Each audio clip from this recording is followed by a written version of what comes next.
Breaking news SSC 2026। তোমাদের এবছর 2026 সালে একাদশ শ্রেণীতে ভর্তির নীতিমালা অলরেডি প্রকাশ পেয়ে গেছে। আজকেই এই নীতিমালা প্রকাশ পেয়েছে, আমরা এই বিষয়টা নিয়ে এখন জানবো। দেখো, তোমাদের একাদশ শ্রেণীতে প্রাথমিক আবেদনে প্রত্যেক বছর লাগতো 150 টাকা। এবছর 220 টাকা নির্ধারণ করা হয়েছে। 220 টাকা দিয়ে প্রাথমিক আবেদন সম্পন্ন করতে হবে।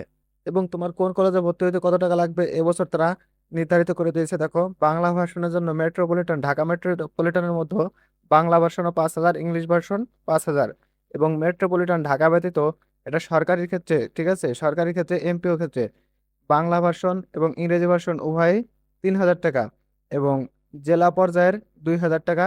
এবং উপজেলা পর্যায়ে বাংলা বা ইংলিশ যে কোনো ভার্সনের জন্য 1,500 টাকা করে। এবং বেসরকারি কলেজ নন এমপিওদের ক্ষেত্রে বা আংশিক এমপিওদের ক্ষেত্রে বাংলা ভার্সন 7,500 টাকা এবং ইংরেজি ভার্সন 8,500 টাকা। মেট্রোপলিটন ঢাকা ব্যতীত বাংলা ভার্সন এবং ইংরেজি ভার্সন, বাংলা ভার্সনের ক্ষেত্রে 5,000 টাকা, ইংরেজি ভার্সনের ক্ষেত্রে 6,000 টাকা। জেলা পর্যায়ের বাংলা ভার্সন 3,000 টাকা এবং ইংরেজি ভার্সন 4,000 টাকা। এবং উপজেলা বা মফস্বল বাংলা ভার্সন 2,500 টাকা এবং ইংরেজি ভার্সন 3,000 টাকা নির্ধারিত হয়েছে। কিন্তু এর সাথে কিন্তু প্রত্যেকটা কলেজ, আমি আগের ভিডিওতে বলেছি, 500 টাকা বা 1,000 টাকা বেশি নেওয়ার চেষ্টা করে। ঠিক আছে, এরপর আসো, তোমাদের নিশ্চয়ন ফি কত টাকা নির্ধারণ করা হয়েছে এবছর। দেখো, প্রত্যেক বছর আমি আগের ভিডিওতে বলেছিলাম যে 250 থেকে 350 টাকা নিতে পারে। দেখো, 340 টাকা নির্ধারিত হয়েছে। যে 340 টাকা তোমাদের যখন চান্স পাবা তখন নিশ্চিত করতে হবে 340 টাকা দিয়ে।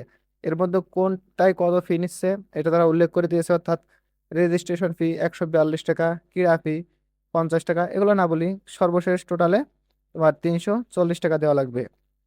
এরপরে আসো, তোমাদের ভর্তির নীতিমালাটা তারা কি উল্লেখ করেছে। দেখো, ভর্তির জন্য অনলাইনে আবেদন করতে পারবা তোমরা 2/9/2026 বুধবার থেকে 10/9/2026 এর মধ্যে তোমরা অবশ্যই আবেদন করবা। রাত 8টার মধ্যে অবশ্যই আবেদন করতে হবে। 10/9/2026 রাত 8টার মধ্যে অবশ্যই তোমার আবেদন করতে হবে। এবং যারা বোর্ড চ্যালেঞ্জ করেছিল, পুনর্নিরীক্ষণ সহ পুনর্মূল্যায়নে ফলাফল পরিবর্তিত শিক্ষার্থীদের আবেদন গ্রহণ 12/9/2026 থেকে 13/9/2026। অর্থাৎ যারা বোর্ড চ্যালেঞ্জ করেছিল এবং ফেল থেকে পাশ আসবা, তারা 12/9/2026 থেকে 13/9/2026 তারিখ পর্যন্ত আবেদন করতে পারবা। এর মধ্যে একটা ভালো খবর আছে তোমাদের, যে সকলের রেজাল্টটা একসাথে তারা পাবলিশ করবে। ঠিক আছে, একসাথে রেজাল্টটা প্রকাশ করবে। এবং পছন্দক্রম পরিবর্তনের সময়, অর্থাৎ তোমাদের যারা চয়েস দিয়েছো 1 নম্বর ধাপ এবং দ্বিতীয় ধাপ, যারা দুই দুই ক্যাটাগরির স্টুডেন্ট যারা চয়েস দিয়েছো কিন্তু তুমি বিষয়টা পরিবর্তন করতে চাচ্ছ, তুমি একবার চয়েসটা পরিবর্তন করতে পারবা। ঠিক আছে, তোমার চয়েস পরিবর্তন করতে পারবা 12/9/2026 থেকে 13/9/2026, অর্থাৎ এই 2 দিন তোমার চয়েসটা পরিবর্তন করতে পারবা, যে না, আমি নতুন করে আবারও চয়েস সাজাবো। এবং যারা নির্বাচিত হবা তাদের ফলাফল প্রকাশ পাবে 17/9/2026। 17/9/2026 রাত 8টায় তোমাদের ফলাফল প্রকাশ পাবে। এবং যখন প্রকাশ পাবে এর পরবর্তী সময় থেকে তোমরা 19/9/2026 তারিখ পর্যন্ত রাত 8টা পর্যন্ত তোমরা নিশ্চয়ন করতে পারবা। এবং নিশ্চয়ন করতে তোমার কত টাকা লাগবে? 340 টাকা। ঠিক আছে, 340 টাকা। এবং সকলের কিন্তু নিশ্চয়ন করা লাগবে যারা চান্স পাবা, কারণ নিশ্চয়ন না করলে তোমার ভর্তি বাতিল হয়ে যাবে, তুমি ভর্তি হইতেই পারবে না। ঠিক আছে, অবশ্যই তোমাকে নিশ্চয়ন করতে হবে।